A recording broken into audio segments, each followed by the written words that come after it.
J'ai décidé d'installer une étagère murale dans mon salon. Alors je suis allée dans un magasin de bricolage et vu que je ne suis pas une grosse bricoleuse, j'ai pris non pas des clous et un marteau, mais une super colle qui colle sur toutes les surfaces. Et donc très sûre de moi, j'applique la colle, j'attends que ça sèche. Et l'étagère n'est pas droite, évidemment. Et alors le problème avec ces colles-là, c'est qu'il faut soit accepter de vivre avec votre échec en plein milieu de votre salon, soit laisser une belle marque sur le mur en essayant de la détacher. Parce qu'en fait, en termes d'adhésif, on n'a pas tellement le choix. C'est soit des colles hyper puissantes, mais qu'on ne peut pas détacher, soit des colles détachables, mais qui ne permettent pas de coller des objets lourds.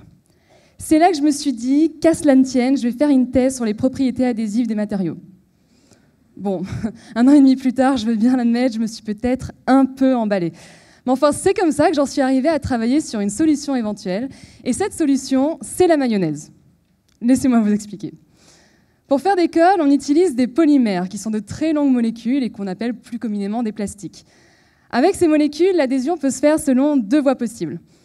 La première, c'est d'utiliser ce qu'on appelle l'élasticité des matériaux. Prenez un caoutchouc et étirez-le.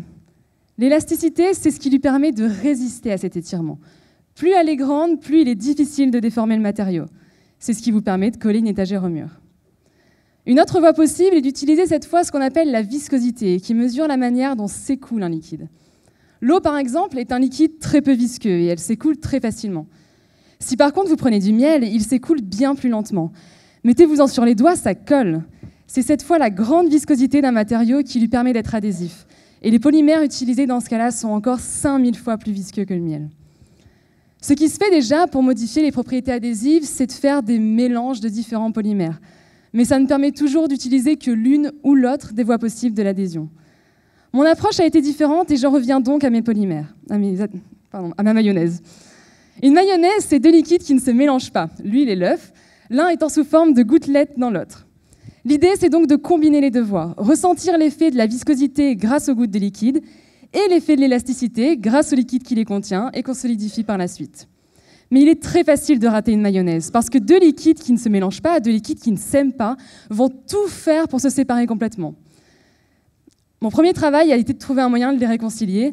Maintenant, je peux m'intéresser aux propriétés adhésives du matériau que j'ai fabriqué.